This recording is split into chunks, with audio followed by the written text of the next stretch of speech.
Estamos con este cuaderno, el cuaderno 16. De los cuadernos vocacionales, como sabéis, hay un cuaderno que es sobre la vocación del bautismo, la vocación a la vida cristiana, que es la principal vocación, ¿no? La vocación a ser discípulo de Cristo, con el texto de las bienaventuranzas, y luego los otros 5 cuadernos van de algún modo centrándose en distintas vocaciones. La vocación a la vida consagrada, de un modo, aunque también es vocación a la vida consagrada, de un modo más específico, la vocación a la vida contemplativa, y luego está la vocación al sacerdocio, está la vocación misionera común, ¿no?, de la misión a dientes, común al resto de las vocaciones. Luego lo veremos, que también aquí lo tenemos en cuenta eso, en este cuaderno, ¿no? Por tanto, común a la vocación al sacerdocio, a la vida consagrada, pero también al matrimonio, ¿eh?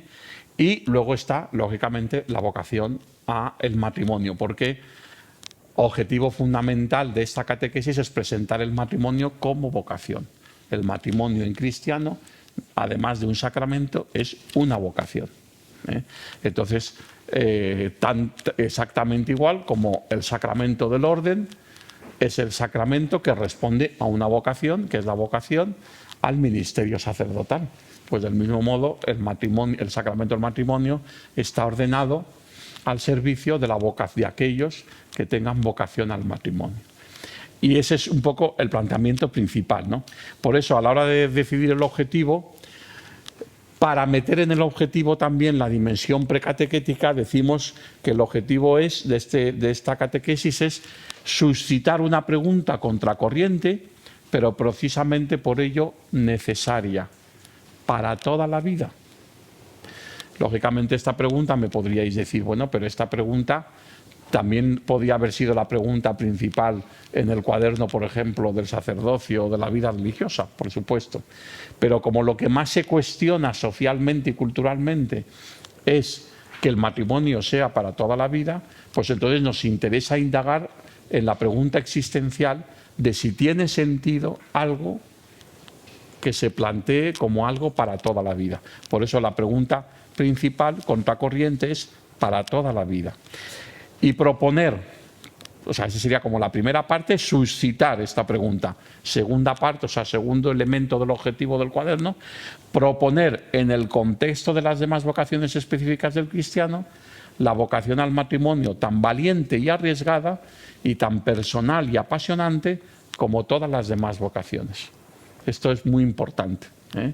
Es muy importante porque del mismo modo que muchas veces se ha visto como que la vocación a la santidad estaba fundamentalmente relacionada con la vocación a la vida consagrada y al sacerdocio, porque la mayoría de los santos reconocidos en la historia de la Iglesia han sido o religiosos o religiosas o sacerdotes, pues existía, sobre todo antes del concilio, no en la teología, no en los dogmas, no en la fe, pero sí, repito, como tantas veces, en las desviaciones o derivaciones propias de la predicación o de la pastoral, un poco la idea inculcada en el pueblo cristiano de que lo de la santidad era había vocaciones de primera y vocaciones de segunda. Entonces, como que la vocación al matrimonio era una vocación de segunda. La vocación al matrimonio es tan vocación a la santidad,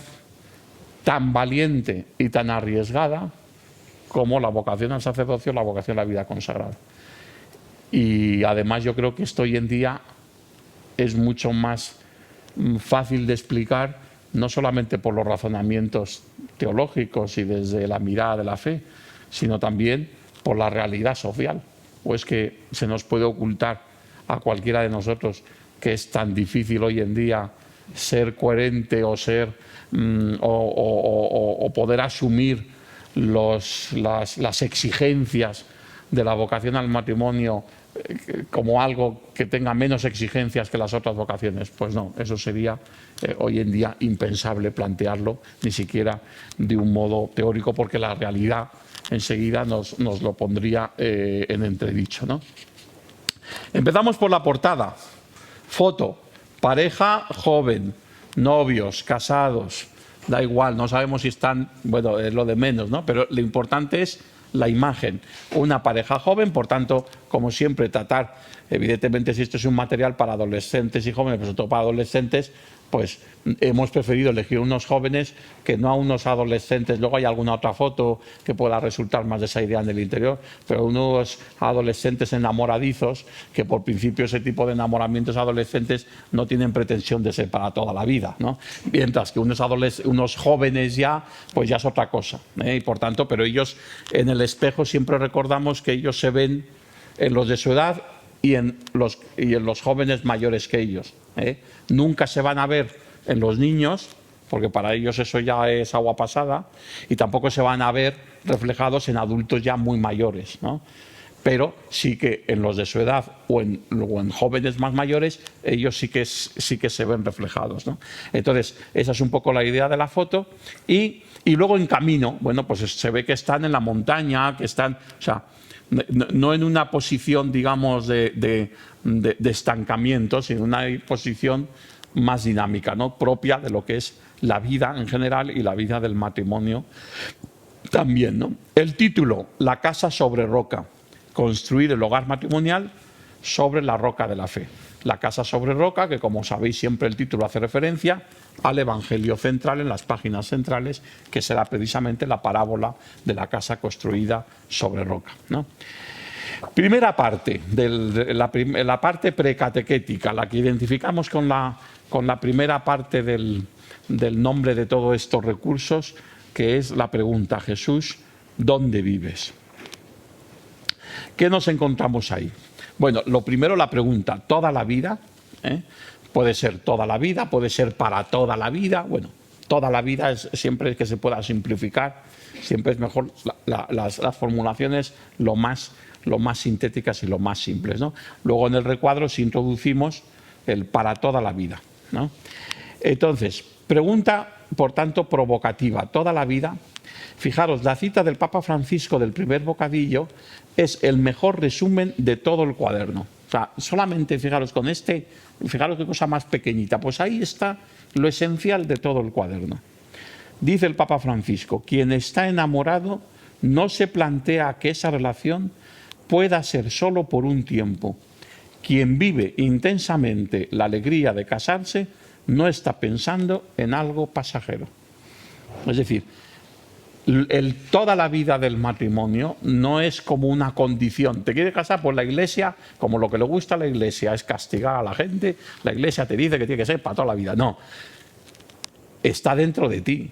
Si tú quieres tomar las opciones importantes en la vida, si son realmente decisivas, importantes, si tú ves que te constituyen a ti mismo, y una vocación constituye a la persona, entonces tu ilusión, en principio, tu deseo es que sea para toda la vida. Luego se puede truncar, luego puede ser difícil, pero en principio, si el deseo no es que sea para toda la vida, entonces ya no es una cuestión temporal, es una cuestión de intensidad del deseo. Tu deseo no es realmente un deseo importante para ti, sino es tu deseo que sea para toda la vida. Esa es la idea. Pero bueno, como veis, el Papa Francisco en este párrafo pues lo explica maravillosamente y queda más claro que el agua, ¿no? Los tres recuadros presentan los tres elementos de la pratequesis también a partir de expresiones del Papa. Bueno, en general este cuaderno, que también es de los cuadernos de los que hemos ido comentando algunas veces, que tienen una hilación, todo el cuaderno muy clara, muy evidente, ¿no? de página por página, desde la 1 a la 24 hay una continuidad. Veréis que un hilo conductor de todo el cuaderno de las tres partes es el magisterio del Papa Francisco sobre el matrimonio. Desde Amoris Laetitia, desde las principales homilías que ha tenido encuentros de familias, donde sobre todo ha utilizado un lenguaje muy espontáneo. Ya veréis cómo va a ser clave en todo el cuaderno, como hilo conductor, la catequesis matrimonial, por decirlo de algún modo, del Papa Francisco, ¿no? Bueno, pues aquí también, a la hora de presentar el cuento, que no tiene nada que ver con el Papa Francisco, a la hora de presentar el cuento lo introducimos también desde una frase del Papa Francisco: después de haber sufrido y luchado juntos, los cónyuges pueden experimentar que valió la pena, ¿no? Y en el caso de hablar ya de del texto bíblico, se puede encontrar unos minutos cada día para estar unidos ante el Señor vivo, decirle las cosas que preocupan, rogar por las necesidades familiares, orar por alguno que esté pasando un momento difícil. Es decir, lo que el Papa Francisco, una frase del Papa Francisco sobre la oración hecha en común entre esposos, entre novios o esposos, ¿no? Bien, entonces, como siempre en la precatequesis nos encontramos con cuatro recursos para la precatequesis complementarios. Estos 4 recursos son el vídeo de la película, el cuento, el texto bíblico del Antiguo Testamento y el poema, ¿no? ¿Cuáles son cada uno de ellos? Empezamos por la película, que la acabamos de ver el vídeo. El estanque dorado, ¿no? Bien, la película, dice la guía, aquí me ha parecido interesante recoger lo que te dice en el libro en la guía, pero ahora para poderlo explicar lo que decimos en la guía. Aunque sea de 1981, para tus catecúmenos y catequizandos casi la prehistoria, la película El estanque dorado, o al menos el vídeo que sobre ella presentamos, les viene muy bien verla de entrada como clave para valorar la relación con sus abuelos y las personas de la edad de sus abuelos, pero además para entender el gozo de una vida de comunión profunda entre un hombre y una mujer que un día se unieron en la fe para toda la vida. Evidentemente en el vídeo la dimensión religiosa explícita no aparece, pero sí que aparece claramente en la primera escena, ¿no? Qué unidad realmente los años han ido forjando en ese matrimonio, ¿no? Realmente la película, una de las cosas más bonitas de esta película es que muestra un enamoramiento mantenido hasta la vejez, ¿no? Y entonces eso es una cosa, siendo cada uno como es, son 2 caracteres completamente distintos, el cascarrabias del marido, que toda la película es un cascarrabias, y ella súper comprensiva, pero también una mujer de carácter, y cómo se ve que llevan toda la vida entendiéndose, haciéndose por entender y por quererse, ¿no? Entonces ya eso, evidentemente la película entera, pero algo el vídeo lo apunta, ¿no? La película para ello invita a entrar en la historia al adolescente en el personaje del nieto. Es decir, una de las razones por las que a mí me pareció, aunque era una película más antigua, importante elegir esta película era el que en la película tiene un protagonismo especial el nieto, que es un adolescente. Entonces, él está aprendiendo las cosas fundamentales de la vida, la está aprendiendo de sus abuelos y de la relación entre ellos, ¿no? Y por eso aparece pues esa lección que le da, esa escena que aparece la abuela hablando con el chico, es después de que el abuelo le ha reñido al chico, ¿no? Porque ha hecho una cosa mal. Entonces, bueno, o la última escena cuando el chico le confiesa que, porque al principio cuando él llega no quiere, ahí hay un choque, no se entiende para nada, sobre todo con el abuelo, y no tiene ninguna ganas de quedarse con los abuelos, ¿no? Y entonces cómo él poco a poco va descubriendo en sus abuelos una realidad y cada vez está más contento de estar con ellos, hasta el punto de que cuando ve que se acerca el momento de tener que irse, pues le confiesa a su abuelo que le va a echar de menos, ¿no? Esta es un poco la historia, ¿no? Entonces está bien porque el adolescente en la catequesis con este vídeo, pues un poquito la idea es que se pueda ver reflejado de algún modo en ese personaje, ¿no? Entonces, por tanto, ¿la película para qué sirve? Para mostrar simplemente la belleza del matrimonio y de un matrimonio ya realizado, de un matrimonio que no está haciéndose, porque el matrimonio se está haciendo todos los días, luego veremos eso en el cuarto elemento, es la idea principal, pero que ya pasada una edad ya se ve que hay, que hay una madurez, ¿no? Entonces, bueno, pues que puedan ver los frutos de la madurez de la vocación matrimonial, ¿no? El cuento es un cuento precioso, es un cuento muy bonito. Yo de todos los cuentos que hemos elegido aquí, los hay muy clásicos, este es de los cuentos que más me ha gustado, ¿eh? Es un cuento muy bonito, ¿no? Sabéis que el cuento, bueno, pues aquí primero lo que dice la guía, el mantel austriaco. El cuento del mantel austriaco es muy oportuno porque ofrece esta misma mirada de la realidad del matrimonio desde otro lado, el de la experiencia de quienes han sido forzosamente separados durante décadas y se reencuentran. Os resumo el cuento. Evidentemente el cuento está muy bien escrito y el resumen que os hago, pues de algún modo literariamente me lo cargo, pero un poco para contar la idea, ¿no? La idea principal es: un sacerdote está en la parroquia, está haciendo unas obras y de repente pues se carga en el presbiterio la pared principal, pues la deja con un agujero. Tiene que celebrar la Nochebuena, es el día de Nochebuena, tiene que celebrar la Nochebuena, tiene el disgusto de que qué hace con ese bodrio ahí detrás del altar, ¿no? Y entonces en la calle ve un mercadillo y de repente se le ocurre buscar y encuentra un mantel, ¿no? Un trapo amplio, que es un mantel con una cruz en medio, y dice: pues este mantel lo pongo ahí, y por lo menos para esta noche salvo la situación, ¿no?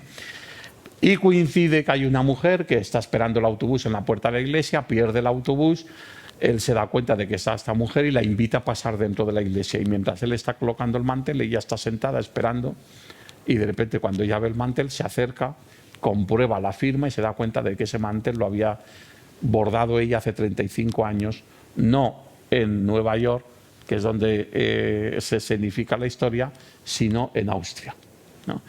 Porque ella es austriaca, ¿no? Y entonces dice: ¿y cómo ha llegado este mantel aquí, ¿no? Entonces ella le ha sorprendido. Bueno, él luego la acompaña a su casa, en lugar del autobús, pues ya la lleva a su casa, y el sacerdote. Y al día siguiente, en la misa de Navidad, resulta que hay un señor mayor que también queda sorprendido al ver el mantel, se acerca al mantel y le dice: no puede ser, este mantel lo hizo mi mujer hace 35 años. Y entonces dice: bueno, ¿y su mujer? No, pues mujer desde la guerra, ella huyó y ya no nos hemos vuelto a encontrar. Y resulta que estaban viviendo los dos en la misma ciudad en Estados Unidos, ¿no?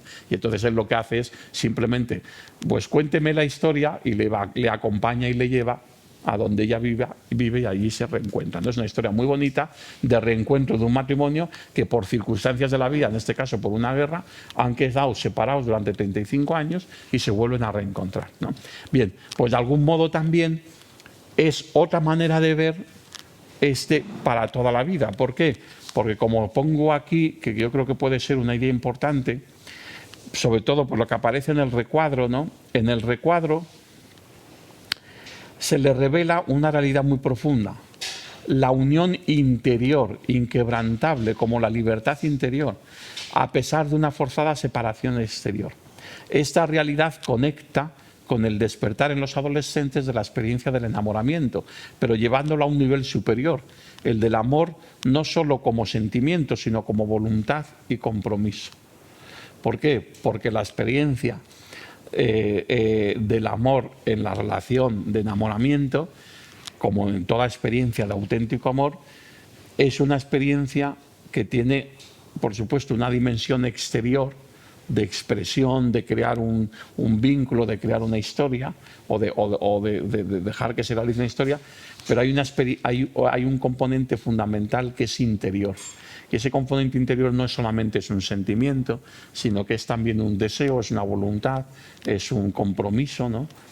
Y ese, como ocurre con la libertad, depende de la libertad interior, no de la libertad exterior.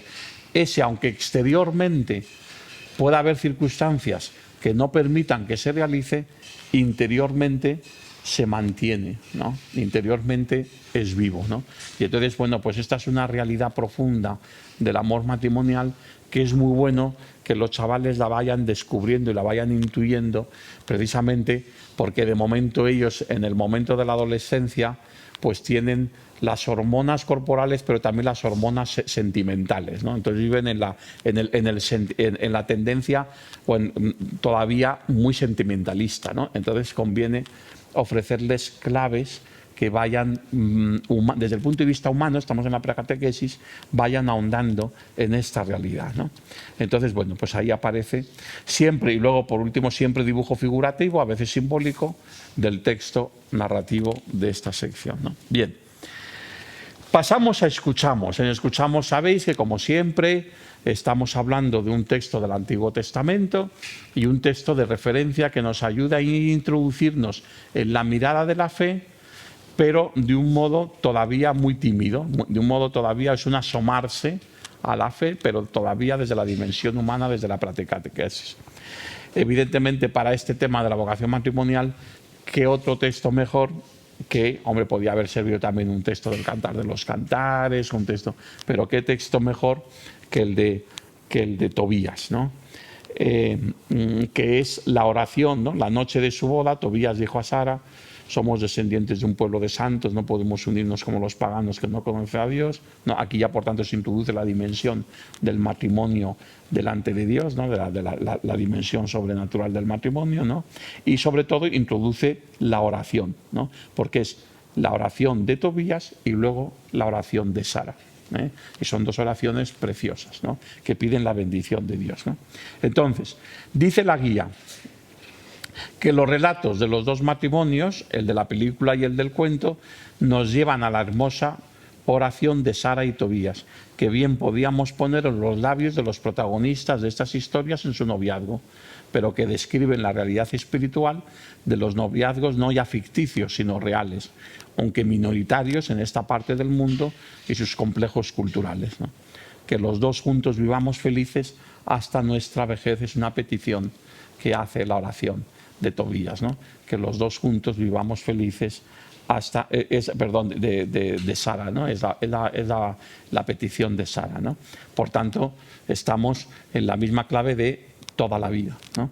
Pero ya con esta dimensión, ¿no? que creo que es muy importante, ¿no? Y por eso en el recuadro pues se explica un poco esta realidad, ¿no? En el recuadro se les invita a ver la vocación al matrimonio como una divina aventura. Es una expresión que luego se repetirá más adelante en la tercera parte de la catequesis, ¿no?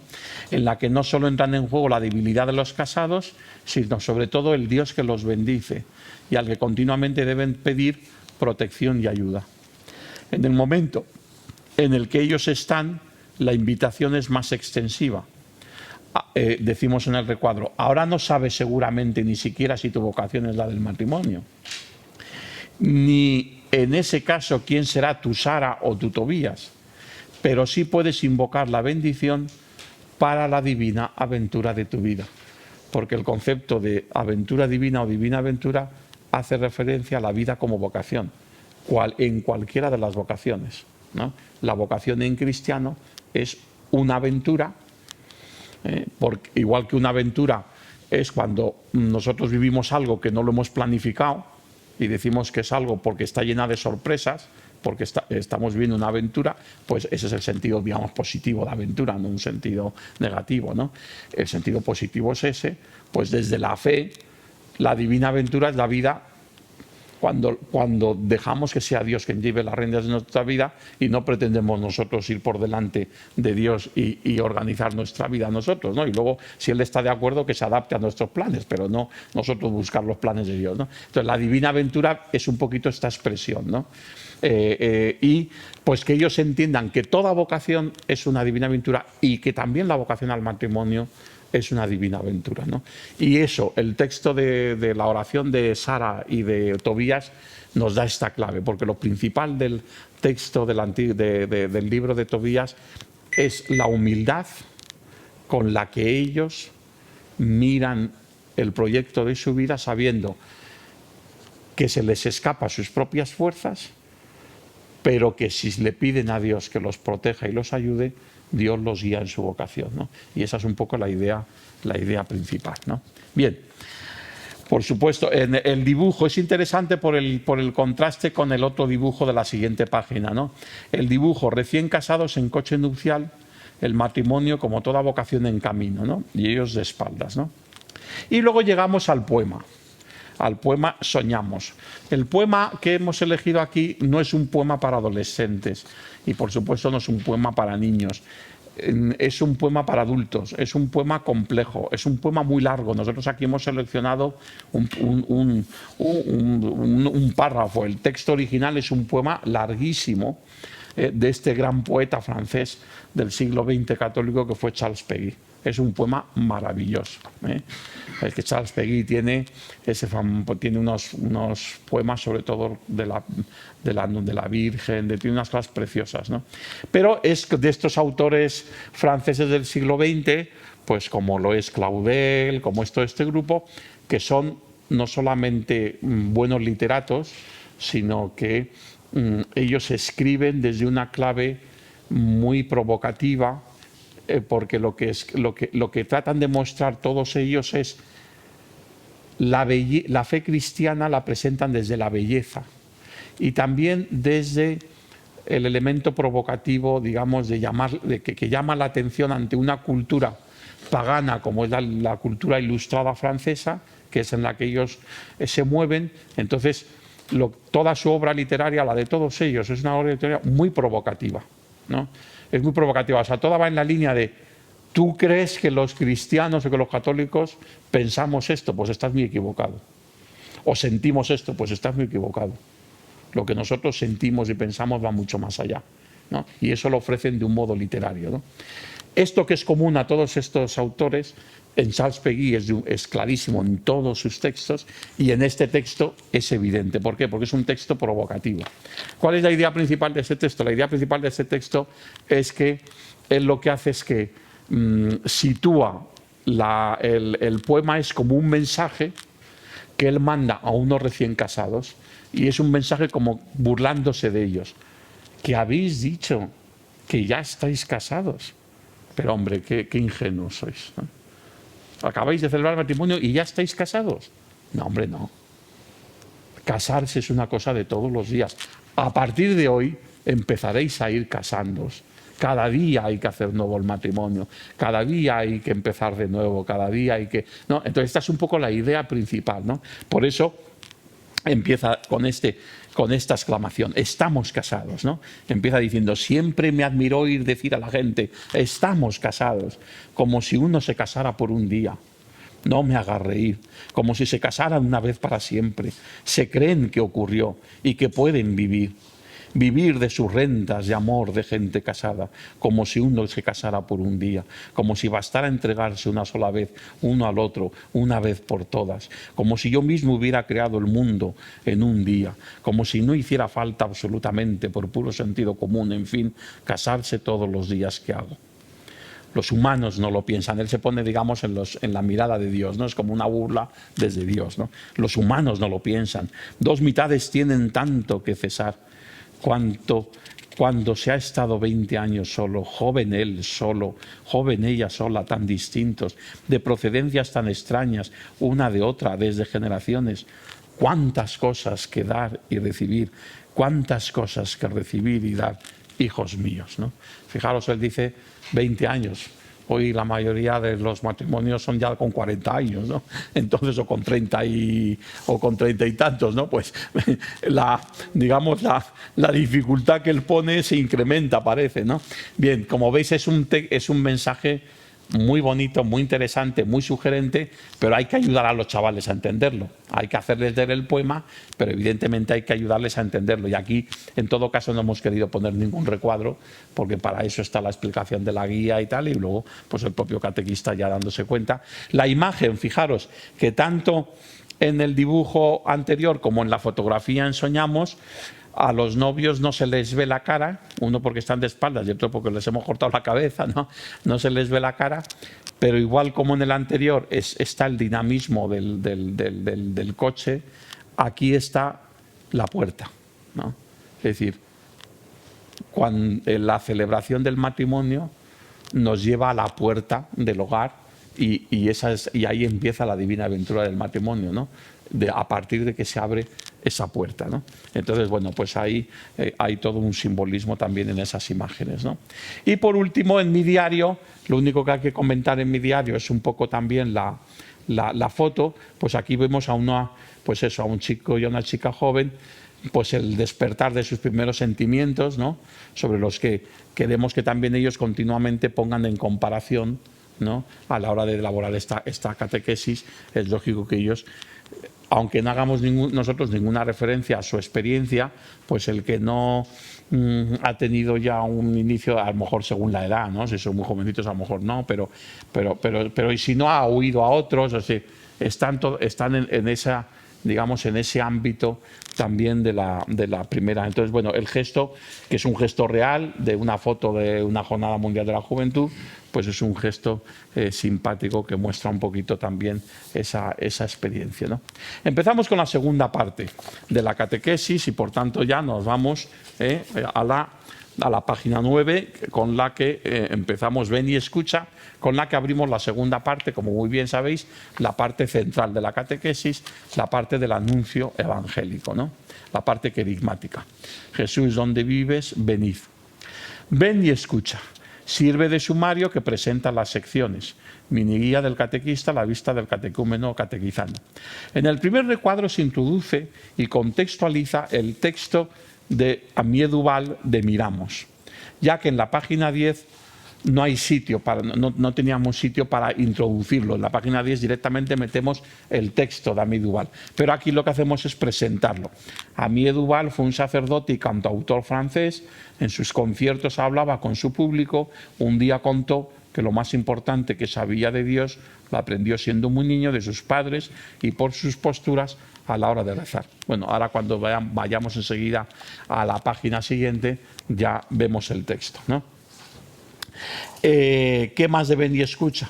Lo mismo ocurre en el segundo recuadro. Explica el sentido del compromiso exterior de un matrimonio. El verdadero amor siempre es extensivo, ¿no? Entonces, bueno, aquí se trata simplemente de presentar esto, que luego lo vamos a ver, que es el tema del testimonio, por tanto, admiramos, ¿no?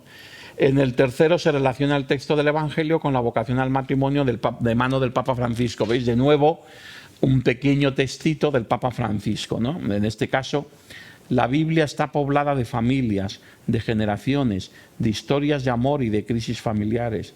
Las dos casas que Jesús describe, construidas sobre roca o sobre arena, son expresión simbólica de tantas situaciones familiares. Es decir, es el mismo Papa Francisco en un pequeñito párrafo como este el que ya nos está haciendo una interpretación de la parábola en relación con el matrimonio. Evidentemente, la palabra de construir la casa sobre roca o sobre arena tiene muchísimas aplicaciones en la vida del discípulo de Cristo, pero una de ellas tradicional, de hecho es una de las lecturas que están propuestas para la liturgia del sacramento del matrimonio como lectura del Evangelio, ¿no? Junto a las bodas de Caná o el mandamiento nuevo del amor, pues está propuesta también esta lectura. ¿Por qué? Porque esta interpretación que hace el Papa Francisco pues es tradicional, ¿no? En la historia de la predicación cristiana, la referencia de esta parábola a la vocación matrimonial ha sido una constante, ¿no? Entonces, bueno, pues de algún modo ya del mismo Papa tenemos esta idea, ¿no?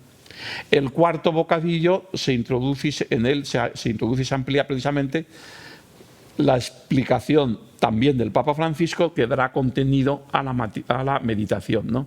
El matrimonio es un signo precioso porque cuando un hombre y una mujer celebran el sacramento del matrimonio, Dios, por decirlo así, se refleja en ellos, imprime en ellos los propios rasgos y el carácter indeleble de su amor. Por eso siempre hay que rezar para que a los matrimonios nunca les falte el amor. Eso ya es un añadido que ponemos ahí, pero sobre la frase del Papa Francisco. Nos vamos ya a estas dos primeras páginas, como siempre la página 10 y la página 11, que son Miramos y Admiramos y que como repetimos siempre en estos tutoriales, son dos testimonios, uno más personal, otro más comunitario. En este caso, los dos son muy personales. Otra característica es que Miramos siempre nos ayuda a imaginar una escena o una situación o una historia. Y en el caso de Miramos es más un testimonio personal de toda una vida, ¿no? De una persona, de varias personas, pero de toda una vida, ¿no? Entonces, ¿qué es lo que queremos, qué ofrecemos en Miramos? Pues ofrecemos este texto porque es un texto precioso. Es un texto además muy importante. A mí me gusta muchísimo este texto de Amié Duval. Me gusta mucho para la catequesis, no solamente porque sirve en este caso para este tema del matrimonio o para el tema de la familia, sino porque para nosotros catequistas tiene una segunda lectura importantísima, que es entender que si nosotros estamos llamados en la catequesis a despertar la experiencia religiosa de los niños,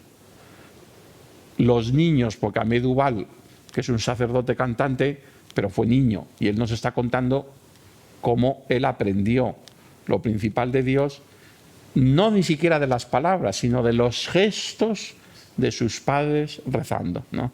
Es un texto que hemos hecho referencia en catequesis muchas veces, está entre lo de textos con miga que tenemos en la web de la catequesis, etcétera, ¿no?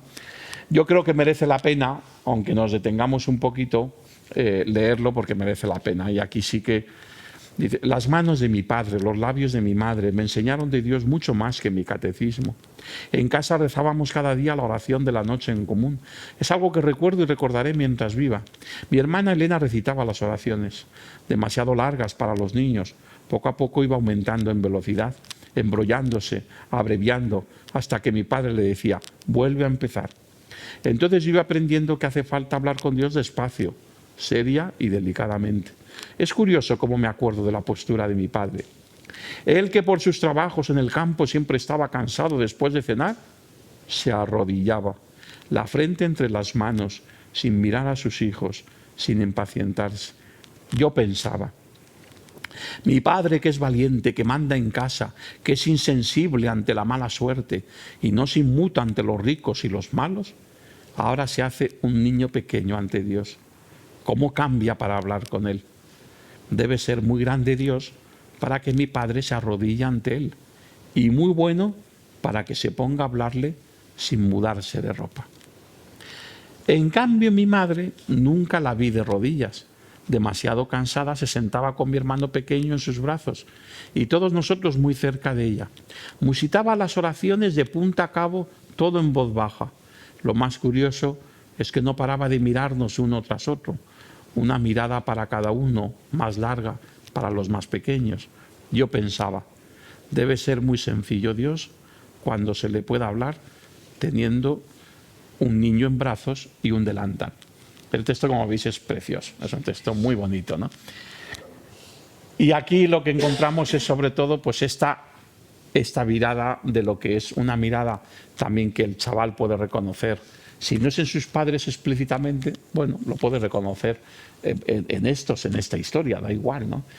Ojalá que lo pueda también reconocer en sus padres, pero sobre todo aquí la clave fundamental es que este texto nos está hablando de Dios desde la mirada de un niño a sus padres.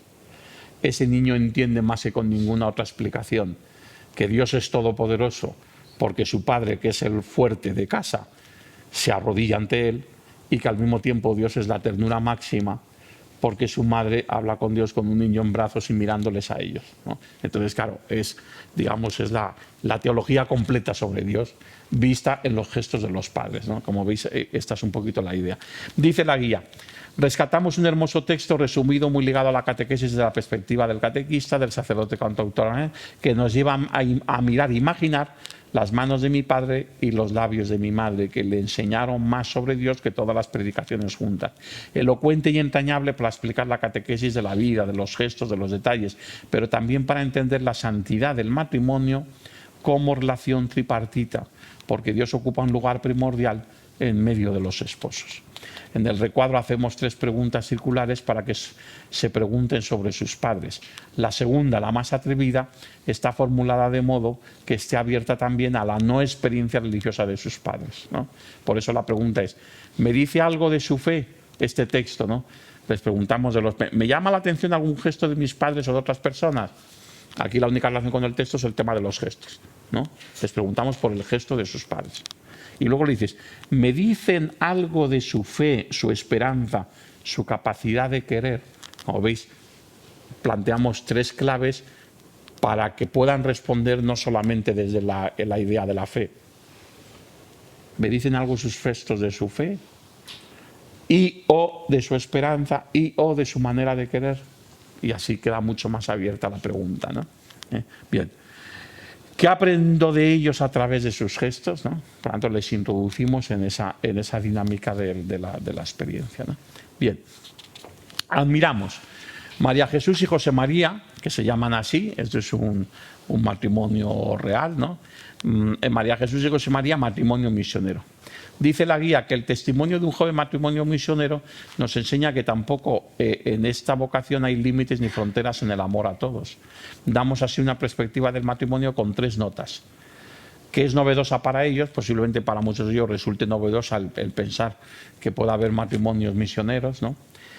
Que muestra la necesaria apertura del amor conyugal hacia otros, es decir, que te da una clave que no es exclusiva, no es que solamente los matrimonios misioneros muestren que el amor entre ellos es extensivo. Evidentemente, la extensión del amor matrimonial empieza por los propios hijos y empieza por toda la realidad en la que el matrimonio se implica en la vida de la Iglesia, en la vida de la sociedad, es decir, pero en el caso del matrimonio en el que se juntan, las personas que se juntan, la vocación matrimonial con la vocación misionera, se pone de relieve de un modo muy evidente esta extensión hacia afuera, hacia el exterior, del amor matrimonial, ¿no? Y por último, el tercer elemento muestra la radicalidad de su compromiso similar al de las vocaciones sacerdotal y consagrada, ¿no? El compromiso del matrimonio es un compromiso tan radical como puede ser el de la vida consagrada o la del sacerdocio, por supuesto sin necesidad de que sea misionero, pero cuando es un matrimonio misionero, digamos que de algún modo lo expresa de un modo muy plástico, ¿no? Porque igualmente hay sacerdotes misioneros o no misioneros, y hay religiosos y religiosas misioneros o no misioneros, depende de la vocación religiosa concreta o de la vocación sacerdotal concreta que tengan, ¿no? Bien, entonces ahí aparece ese testimonio, me parece importante. Y ahí ya vamos directamente al texto del Evangelio, de la parábola de la casa sobre roca. Me salto lo de en general, que lo he copiado de otro lado porque viene bien siempre recordarlo, ¿no? De lo que son un poco las claves para este momento de la catequesis, en el oratorio y tal, y nos vamos a este texto en particular. Dice la guía: llegamos a la lección divina con la parábola del hombre que construyó su casa sobre arena y el hombre que construyó su casa sobre, lo he repetido aquí, sobre roca, ¿no? En este caso sobre roca y sobre arena. En este contexto catequético como expresión del secreto del matrimonio cristiano, construido sobre la roca firme de la fe y del seguimiento a Cristo, empezando por la edificación ladrillo a ladrillo de la vida de cada uno sobre esa misma roca, que involucra todo el proceso de maduración de la persona a lo largo de su vida y por tanto también el que están viviendo quienes meditan en la catequesis este Evangelio.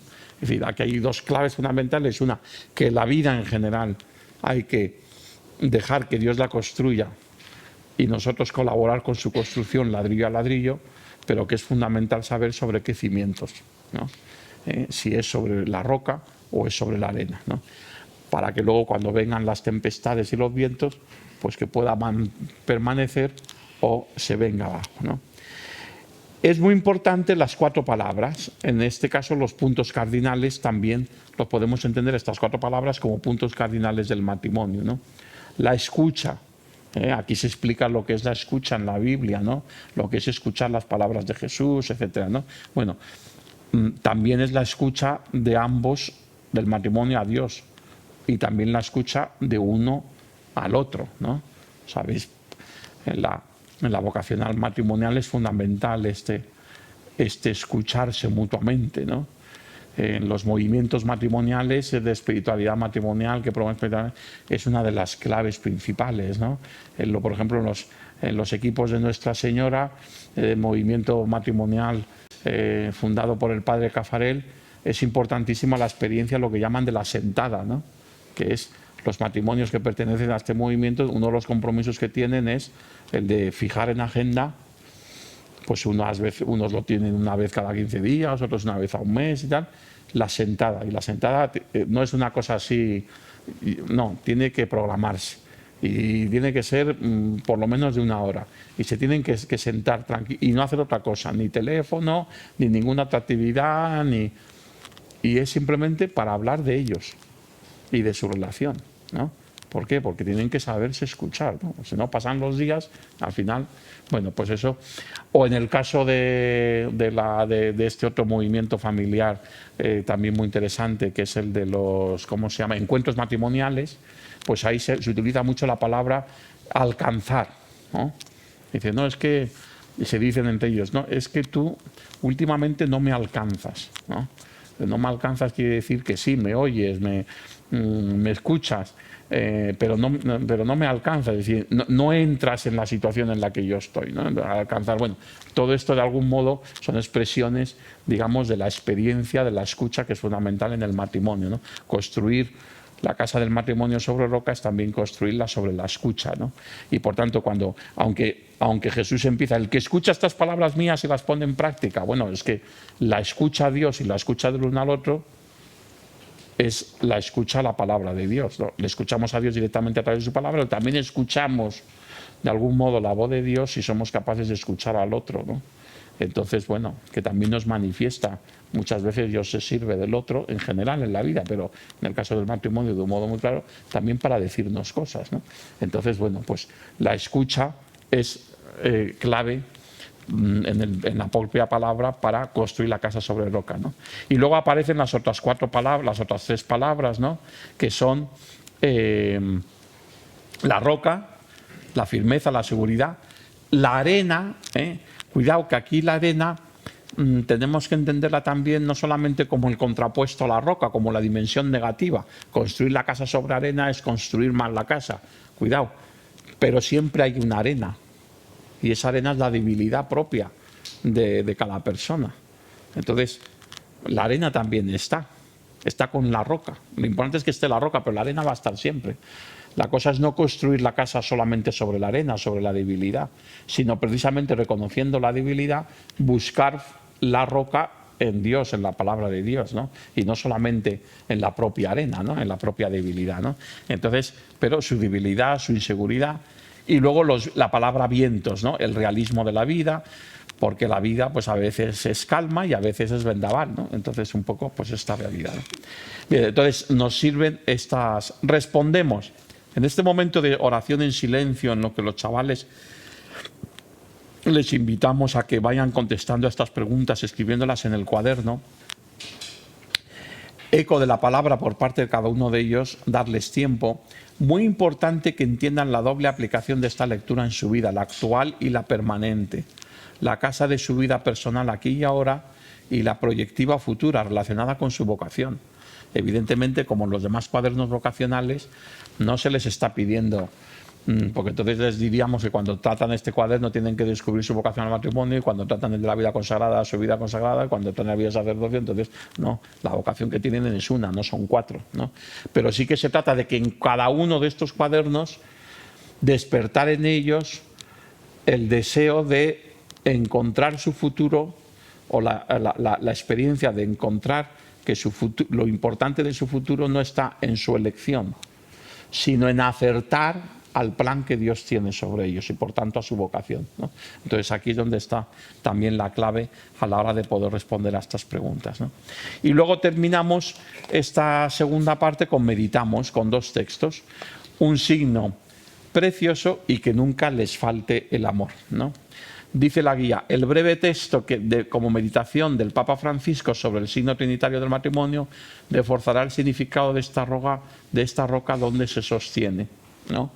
Explica el Papa Francisco, el matrimonio es la imagen del amor de Dios por nosotros. También Dios en efecto es comunión. Las tres personas del Padre, Hijo y Espíritu Santo viven desde siempre y para siempre en unidad perfecta. Y es precisamente este el misterio del matrimonio. Dios hace de los dos esposos una sola existencia. Esto tiene consecuencias muy concretas y cotidianas, porque los esposos, en virtud del sacramento, son investidos de una auténtica misión para que puedan hacer visible, a partir de las cosas sencillas, ordinarias, el amor con que Cristo ama a su Iglesia, que sigue entregando la vida por ella, ¿no? Pero el texto del Papa Francisco sirve pues para profundizar y para poder meditar, ¿no? Y luego la oración propuesta por Cáritas para rezar por los matrimonios les ayudará incluso a rezar por sus padres también, sin miedo alguno, por sus padres si están separados, porque el que nunca les falte el amor es para todos, como nos enseña el Papa en Amoris Laetitia. Aquí es muy importante también que tengamos esta perspectiva. Es la realidad, el porcentaje o las posibilidades de que en cualquier grupo, en cualquier parroquia, sean niños, sean adolescentes, nos encontremos con un grupo en el que un 30, un 40% de los chavales, los padres estén separados, es muy normal. Entonces, esta catequesis sobre el matrimonio es una catequesis muy delicada. No tenemos que mostrar una visión del matrimonio en el que le estemos restregando a los chavales que sus padres no responden a esta visión, ¿no? Sino que tenemos que hacerlo de tal modo que ellos puedan valorar el auténtico matrimonio y al mismo tiempo saber entender las dificultades y las situaciones que puedan tener en concreto sus padres, ¿no? Y entonces yo creo que aquí la oración de Cáritas en este sentido es una oración muy interesante porque no deja, es decir, va en esta clave, aunque sea una oración mucho más antigua que Amoris Laetitia, pero en esta clave de Amoris Laetitia, que es, yo creo, una de las claves principales de la exhortación del Papa sobre el matrimonio y la familia, que es precisamente la que la Iglesia en su pastoral familiar abraza todas las situaciones y todas las realidades de la familia, y no solamente la familia modélica, ¿no? Sino que toda la realidad, ¿no? Entonces, bueno, pues yo creo que aquí es muy interesante poder, desde esta perspectiva, entender esta oración, ¿no? Deseamos verles libres de los silencios prolongados que matan el amor, de la mentira, de palabras y expresiones de amor. Es un texto para los chavales de los que necesitan un poco más de explicación. Nos vamos a la tercera parte, a la parte formativa de la catequesis, venid y veréis, ¿no? Jesús, donde vives, venid y veréis. En esta primera página, abre los ojos, pues otra imagen típica de unos chavales, en el caso más jóvenes que adolescentes, cogidos de la mano, ¿no? Por tanto, seguimos con este simbolismo, no mostrar las caras, pero sí este tipo de gestos. Con este apartado empieza la tercera parte del cuaderno, es un esquema, siempre según 7 colores del arco iris, identificativos de cada sección. Las referencias a Teresa de Calcuta y a Tertuliano en los bocadillos azul, el de participamos, y amarillo, el último, el de rezamos. Este es un amarillo un poco verdoso, pero bueno, amarillo, ¿no? Añaden puntos de referencia útiles para sendas catequesis. Es decir, aquí que hemos introducido pues alguna cita, hemos aprovechado el bocadillo para introducir alguna cita que al menos para el catequista, si le parece interesante, la puede aprovechar y la tiene ahí, y que pueda ser útil, ¿no? Por ejemplo, de Teresa de Calcuta.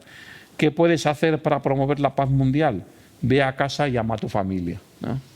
Esta visión es una frase fantástica, ¿no? De una mujer que ha entregado toda su vida por la paz, por la misericordia. Pues ve a casa y ama a tu familia, ¿no? O el texto de Tertuliano. Exclamaba Tertuliano al rezar por el matrimonio cristiano: unidos por una sola esperanza, un solo deseo, una sola disciplina, el mismo servicio. Son verdaderamente dos en una sola carne, que es la expresión del Evangelio, ¿no? Bueno, esa es un poco porque todos los demás bocadillos simplemente introducen los textos. Empezamos por aprendemos, ¿no? Entonces, en aprendemos, como veis aquí, aparece en el caso de aprendemos referencia a el catecismo Testigos del Señor, porque tomamos un texto de Testigos del Señor. Ya no somos dos, sino una sola cosa, que como veis es la expresión que utiliza también Tertuliano, ¿no? 3 verdades propuestas por Testigos del Señor sobre el sacramento del matrimonio. Es decir, aquí es la catequesis sobre el sacramento del matrimonio, ¿no? Cuando, digamos, la parte más formativa es explicarles a los chavales en qué consiste el sacramento del matrimonio, ¿no? ¿Cuáles son las 3 verdades? La que tiene referencia con su santificación, la santidad matrimonial, su indisolubilidad, su vínculo indisoluble, y su aspecto o su dimensión sacramental, su celebración sacramental, ¿no? En el recuadro hacemos la pregunta principal: ¿crees que el matrimonio es una vocación exigente? Para luego apuntalar que si es una vocación requiere también de un discernimiento, ¿eh? O sea, la vocación al matrimonio no es la vocación de quienes no tienen vocación, que es como muchas veces se ha presentado. Aunque no se haya presentado así de un modo explícito, pero muchas veces como así se ha entendido en la vida de la Iglesia. Si es que mi hijo tiene vocación, pues ya enseguida dice, así, a ser sacerdote o a ser religioso, o mi hija. No, tiene a encontrar su vocación al matrimonio. Que ya no juegues con nosotros, podríamos decir. Oye, es que en terminología cristiana esta es la realidad. El matrimonio no es la vocación de los que no tienen vocación, es una vocación que requiere tanto discernimiento como las otras, ¿eh? Entonces, yo creo que esta es una clave que aparece aquí de un modo claro, ¿no? En el recuadro hacemos la pregunta principal. ¿Crees que el matrimonio es una vocación? Y ya lo he leído, ¿no? Y luego la imagen, bueno, pues es una imagen de una boda, pero es una imagen de una boda inusual. Esta imagen nunca aparecerá en los álbumes de fotos de las bodas, ¿no? Yo cuando cuando tantas bodas que he celebrado en los Jerónimos, ¿no? Que es de los sitios donde, no sé por qué, por las escaleras, ¿no? Como, o sea, medio Madrid se quiere casar en los Jerónimos, y entonces cuando he celebrado tantas bodas en los Jerónimos y he preparado las bodas, pues en agosto, no, la boda puede ser a las 5:30 o a las 7 o a las 8. Dice, no, a las 5:30. Digo, a las 5:30 en agosto, 40 grados. ¿No es mejor a las 8 que ya hace más fresquito? Digo, porque ¿a qué hora tenéis el banquete? No, a las 9. Digo, os da tiempo justo para ir al banquete. Digo, claro, ya sé cuál es la razón. Os han dicho los fotógrafos que sea a las 5:30. Porque claro, así, en lugar de haceros 1 millón de fotos, os hacen 10 millones de fotos, que es lo que se ve que necesitáis, 10 millones de fotos, ¿no? Bueno, pues en los 10 millones de fotos que da para hacer en 4 horas del secuestro de los fotógrafos, ¿no? Que están todos los invitados esperando y no les ven, y es porque están secuestrados por los fotógrafos, ¿no? Pues en esos 10 millones de fotos nunca encontraréis esta foto de una boda. Nunca encontraréis. Sin embargo, esta es la foto de una boda. Esta es la foto de una boda. Primero el Señor y detrás los novios. El protagonista, como en todos los sacramentos, es el Señor. Entonces, la foto de la cruz en el altar, que es la que está enfocada, y los novios desenfocados, es la que refleja mejor que ninguna otra cosa. Una imagen vale más que 1000 palabras, es lo que refleja la verdad del sacramento del matrimonio, ¿no? Imitamos. ¿Qué santos proponemos como santos matrimoniales? Pues proponemos a San Isidro Labrador y a Santa María de la Cabeza. Primero porque son nuestros santos madrileños. Sabéis que San Isidro es el patrono de Madrid, la patrona no es de Santa María de la Cabeza, es la Virgen de la Almudena. Bueno, siendo la Virgen, pues lo aceptamos, ¿no? Que está por delante, ¿no? Pero también hubiera sido bonito que hubieran sido los dos patronos, patrono y patrona, ¿no? Pero en todo caso, pues San Isidro es el patrono de Madrid y, como sabéis, es el patrón universal de todos los que trabajan en el campo, ¿no? Pero evidentemente la historia de San Isidro y Santa María Labrador y Santa María de la Cabeza es una historia muy bonita. Yo aquí lo que he hecho ha sido recoger pues un texto que cuenta un poquito de ellos, ¿no? Que habla de ellos, que lo explica un poquito, ¿no? Le ponemos el rostro de un matrimonio muy querido en todas partes, pero especialmente en Madrid, donde vivieron, ¿no? Trabajadores, pobres, humildes, piadosos, santos, ¿no? Decimos en la guía, ¿no? Bien. En el recuadro se les pregunta por el alcance de la santidad, que posiblemente en su mente, participando en una idea muy generalizada, queda exclusivamente relacionado con otras vocaciones, como antes decíamos. Puede ser también valioso recuperar una idea del bocadillo de Abre los ojos, el significado de hacerse santos juntos. Lo bonito de este testimonio de San Isidro Labrador de esta María que dice es que se hicieron santos juntos desde el matrimonio, aunque en el discernimiento de su vida cristiana decidieran por un tiempo tener una experiencia contemplativa y estar durante un tiempo separados, no con una separación, digamos, de desencuentro, sino para poder cada uno de ellos tener una experiencia profunda de Dios contemplativa, y luego volvieron a estar juntos, ¿no? Pero es una experiencia de santificarse juntos, ¿no? Que en el fondo es una vocación de todo cristiano, no solamente la vocación al matrimonio, ¿no? Porque la santidad con el individualismo no se casan, La vida de santidad nunca con el individualismo. Entonces los religiosos y las religiosas tienen que hacerse santos juntos también, porque para ellos es fundamental la comunidad, en la familia los matrimonios. Los sacerdotes diocesanos también, es un presbiterio, ¿no? O viven su vocación en el presbiterio, o si no, si es un modo individualista, entonces no desarrollarán su vocación en el plan de Dios y por tanto nos acercan a la santidad. O sea que el santificarse juntos no solamente propio del matrimonio, solamente ejemplo de San Isidro y Santa Teresa y Santa María de la Cabeza, ¿no? Bien, pero aparece esta idea de hacerse santos juntos. Cuidamos, nos vamos ya de imitamos a cuidamos, y cuidamos, planteamos otro texto de testigos del Señor. ¿Os acordáis? Siempre nos cuidamos a nosotros mismos, cuidamos a los demás, cuidamos la naturaleza. En este caso estamos en la línea de cuidarnos a nosotros mismos y cuidarnos a los demás con el sexto y el nuevo mandamiento, es decir, los mandamientos que tienen que ver con una de las dimensiones del ser humano, antropológicas fundamentales, que es la de su sexualidad, ¿no?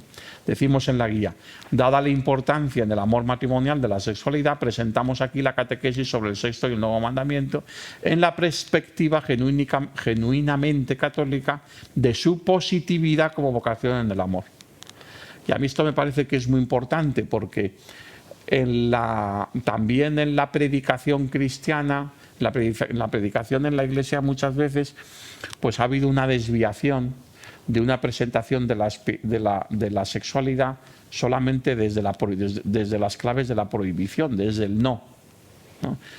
Eso en la historia de la teología moral, eso es calvinismo, no es catolicismo. Eso no es la dimensión católica de la sexualidad. La dimensión católica, tanto del Sexto como del Nuevo Testamento, aunque todos los mandamientos están formulados en no, pero es la de una propuesta positiva de la sexualidad. Tan positiva que sabéis que las relaciones sexuales se entienden en el sacramento del matrimonio como parte constitutiva del sacramento. El sacramento del matrimonio no se realiza plenamente si no está consumado. Y por tanto, fijaros si es una visión positiva de la sexualidad, que introduce la realidad sexual como signo sacramental. O sea que la moral católica no tiene una visión negativa, tiene una visión superpositiva de la sexualidad, precisamente porque es muy positiva, porque es una realidad muy delicada y muy especial y muy importante de la realidad humana, es por los que hay que tener cuidado de que no se desvíe, porque desviarse de sus cauces realmente de realización humana de la sexualidad significa desviarse de todo en la realidad humana, ¿no? Como en otros aspectos de la vida, ¿no? También con el uso de las riquezas o tantas otras cosas. No solamente atañen a esa dimensión, sino que desde esa dimensión pueden llevar a centrar la vida y a madurarla en la vida, o pueden llevar a descentrar la vida y a desviar la vida en su conjunto, no solamente ese aspecto, ¿no? Porque ese aspecto tira de los demás, ¿no? ¿Por qué? Porque es un aspecto esencial de la realidad humana, ¿no? Entonces esta visión positiva yo creo que es muy importante darla, y yo creo que en el texto de Testigos del Señor, yo creo que Testigos del Señor es un catecismo que en ese sentido está muy cuidado el lenguaje, para que sea realmente un lenguaje en positivo, que sea un lenguaje que no sea pues un poco ese lenguaje de moralista, ¿no? Al que muchas veces hemos podido estar acostumbrados, sino un lenguaje pastoral, un lenguaje evangelizador, ¿no? Y yo creo que está en esa línea. Y luego planteamos una cuestión en el recuadro que nos parecía pues un poco arriesgada, pero una cosa importante, que es utilizar o introducir la palabra castidad. ¿Cómo te suena la palabra castidad? Puede resultar, siendo, como se explica, una palabra tabú en el contexto sociocultural en el que vivimos. Y muchos de estos chavales dirán, ¿qué es eso? A lo mejor es la primera vez que oyen esa palabra, ¿no? La palabra, pues es la ocasión de explicarles lo que significa la palabra castidad, ¿no? Y muy importante para su formación, en contraste, en no pocos casos, con su deformación sexual. Es decir, estamos aquí en un terreno muy peligroso. ¿Por qué? Por una razón muy sencilla. Porque en el ámbito educativo, sobre todo en la escuela pública, pero en general también en el ámbito educativo, puede darse, no es que siempre se dé, pero puede darse muchas veces, una educación sexual ideologizada, una educación sexual basada en tópicos o en principios que no son precisamente los de una buena educación sexual. Entonces la catequesis, como la clase de religión, como la educación en la familia cristiana, entre otras muchas cosas, tiene que ayudar también a una sana educación sexual. También la catequesis tiene que ser ocasión para ello, ¿no? Y aquí la palabra castidad viene muy bien porque cuando entras realmente en lo que significa la virtud de la castidad, ¿no? como una virtud que está unida directamente a lo que es la experiencia de la libertad, ¿no? En el fondo, cuando estamos en el contexto también muy ideologizado, pero en el contexto de la denuncia, que tiene que ver con la integridad sexual de las personas, cuando existen estas situaciones de abusos, estas situaciones de violaciones, estas situaciones de acosos, ¿no? En el fondo, ¿qué es lo que se está defendiendo? Aunque nunca se utilice la palabra, se está defendiendo la virtud de la castidad, porque se está defendiendo la virtud por la cual, desde la libertad, tú tienes todo el derecho del mundo a proteger tu sexualidad de cualquier injerencia de otra persona que vaya en contra de tu libertad. Entonces la castidad es más que eso, pero es eso en primer lugar antes que ninguna otra cosa, ¿no? Entonces yo creo que esta visión de la castidad, tal y como aparece explicada en el recuadro, es muy importante, ¿no? Y luego pasamos a compartimos. Fijaros que siempre hemos estado diciendo que estas dos secciones de la tercera parte, compartimos y participamos, que son las propias o las más directamente relacionadas con la doctrina social de la Iglesia, son las que a veces rompen un poco el hilo conductor. Bueno, pues en este caso, como en no pocos cuadernos, aquí el hilo conductor no se rompe porque precisamente hemos elegido textos del DOCAT que tienen que ver directamente con el matrimonio y con la familia. ¿Por qué? Porque una visión en cristiano del matrimonio y de la familia forma parte también de la doctrina social de la Iglesia. ¿Por qué? Porque el matrimonio y la familia son fundamentales para entender la sociedad. Forman parte de la doctrina social. Es decir, la familia es una de las principales instituciones de cualquier sociedad. En una cultura civilizada, la familia es fundamental y no podemos entender ninguno de los 4 principios de la doctrina social de la Iglesia sin la intervención de este bien social que es la familia. Ni el bien común, ni la solidaridad, ni la subsidiariedad, ni la dignidad de la persona. Sin la conjunción con la realidad social de la familia no se puede entender. Entonces, ¿qué ofrecemos aquí? Primero, esta idea de la doctrina social de la Iglesia de que el matrimonio es el fundamento de la familia, que es una idea importantísima. Si la familia es cédula de la sociedad, es un elemento básico de la sociedad, ¿no? Igual como el cuerpo físico está formado por células, pues esas células en el cuerpo social son las familias. No son los individuos, son las familias. Entonces, esa es una visión típica de la doctrina social de la Iglesia, ¿no? Pues del mismo modo, ¿cuál es el fundamento de la familia? ¿Cuál es el núcleo, por decirlo así, de cada una de esas células? Pues el núcleo de esas células es el matrimonio, ¿no? Entonces aquí viene, en compartimos, esta explicación. En la Iglesia, en la guía decimos, la doctrina social de la Iglesia también tiene una palabra para el matrimonio y es la palabra familia, institución social fundamental en todas las sociedades y culturas. Cuidado, este es un tema importantísimo para la catequesis hoy, pero al mismo tiempo muy delicado, dada, como ya antes apuntábamos, tantas situaciones de crisis o de ruptura familiar que viven los niños y los adolescentes de nuestros grupos de catequesis. Repetimos aquí para ti, catequista, lo mismo que ponemos en el texto para la dinámica de la sección compartimos. La Iglesia promueve el ideal del matrimonio para siempre, pero no juzga a las familias que sufren la separación de sus miembros por tan distintas causas y motivos. Esto es muy importante, que también ellos lo sepan, ¿no? Es más, acoge a todas las personas en sus más diversas situaciones familiares en la comunidad cristiana. Empezando por la acogida de sus hijos en catequesis, sin el más mínimo atisbo del juicio a sus padres, vivan la situación que vivan y que sería, si se da, y desgraciadamente se da, una verdadera anticatequesis, ¿no? Entonces, bueno, aquí aparece también este elemento. Fijaos que hacía referencia yo antes a los 4 principios básicos de la doctrina social de la Iglesia. Fundamental es la dignidad de la persona. la dignidad de la persona y por lo tanto el respeto a la historia de cada persona, a los procesos de cada persona, son fundamentales en la mirada cristiana, para entender su relación con la sociedad, empezando por entender su relación con su familia. Entonces esto es algo fundamental, ¿no? Bien. Imagen importante, por primera vez en el cuaderno aparece una foto propiamente familiar, padres e hijo. Bueno, hay una foto simbólica en lo del texto lo de las manos de mi padre y tal, ahí sí que aparecen más miembros de la familia, pero bueno, es una composición, ¿no? Pero aquí aparece pues una foto padres e hijo. La idea del cometa invita a ver la familia de un modo dinámico, positivo, alegre y elevado, porque alta es la meta de su realización, ¿no? Bien.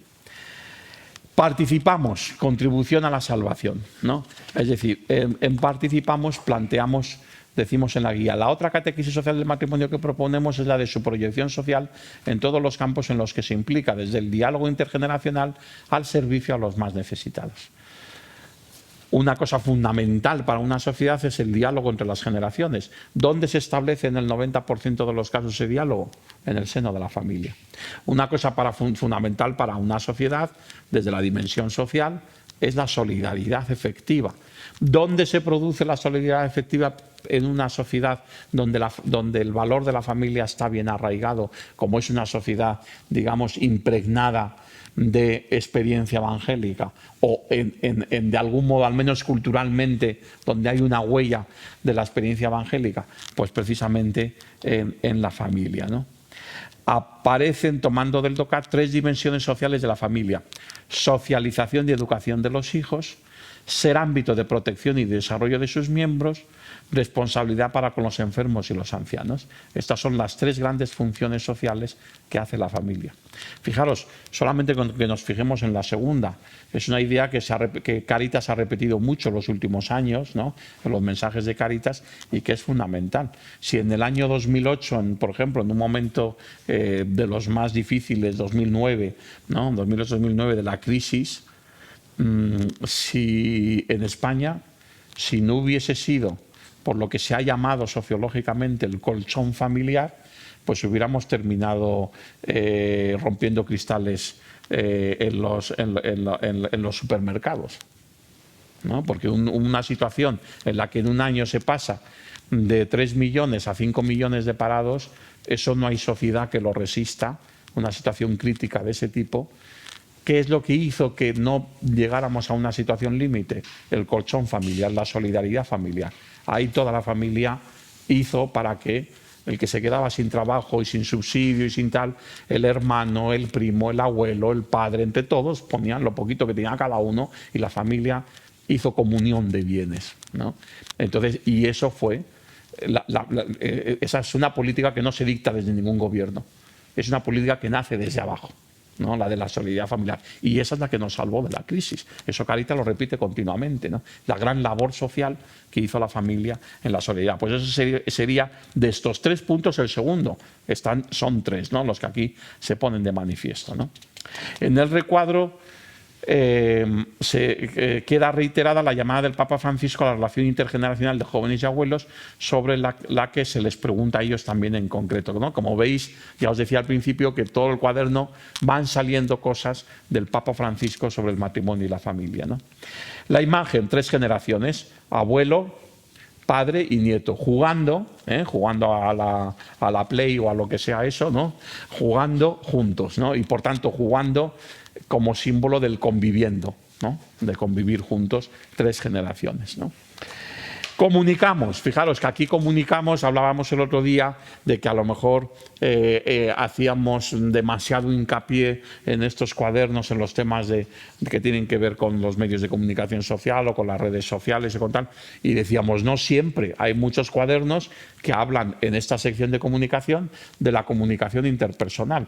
Uno de los ejemplos es este cuaderno sobre el matrimonio, porque aquí interpretamos como claves comunicativas estas 3 palabras de la predicación del Papa Francisco sobre el matrimonio, que han sido 3 palabras que han llegado a muchísima gente y que han supuesto pues realmente una catequesis masiva, sencilla, un mensaje directo del Papa Francisco sobre la familia. permiso, perdón y gracias, como tres elementos comunicativos, porque habla de tres palabras que nunca deben de faltar en el diálogo en familia y en concreto dentro del matrimonio. Esta invitación, que nunca se os caiga de los labios en el matrimonio y en la familia la palabra permiso, pedirse permiso, por tanto respetarse el uno al otro, no dar por supuesto, ¿no? Permiso, perdón, pedir perdón continuamente y gracias, ¿no? Son tres palabras que aparecen claras y entonces aquí hemos recogido pues el texto del Papa Francisco, porque como es, aquí hemos recogido, estas tres palabras aparecen en Amoris Laetitia, pero como en todos los documentos ya más oficiales, pues aparecen ya, pues ya están muy bien, muy explicadas, muy matizadas, tal.